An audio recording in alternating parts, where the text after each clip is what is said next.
Dahil sa mamahaling sapatos na suot-suot na isang general ng PNP, nahaharap siya ngayon sa kasong administratibo. Bukod dito, may nilabag din ang opisyal sa dati nitong posisyon. Narito ang balita ni Paul Montebon. Kasong administratibo ang kinakaharap ngayon ni retired Police Brigadier General Jezebel Imelda Medina dahil sa napunang mamahaling sapatos na suot-suot nito habang nakauniforme ng pulis.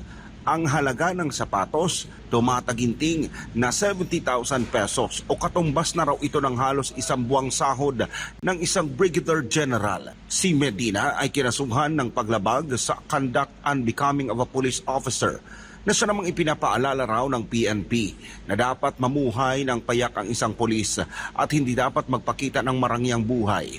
Nauna nang kinasuhan si Medina ng less grave neglect of duty sa tanggapan ng National Police Commission o NAPOLCOM.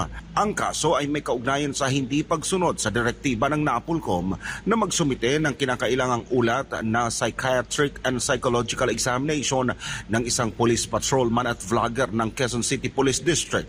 Sa huli, iginigiit ang NAPOLCOM na ang integridad, disiplina at pagsunod sa legal na otoridad ay mahalaga sa institusyon ng pulisya at anumang gawain na sumisira sa tiwala ng publiko ay iimbestigahan at tutugunan alinsunod sa batas. Sa gitna naman ng kontrobersiya, wala pang pahayag ang kampo ni General Medina sa pagkakadawit nito. Para sa Diyos at sa Pilipinas kung mahal, nag-uulat Paul Montebon, SMNI News.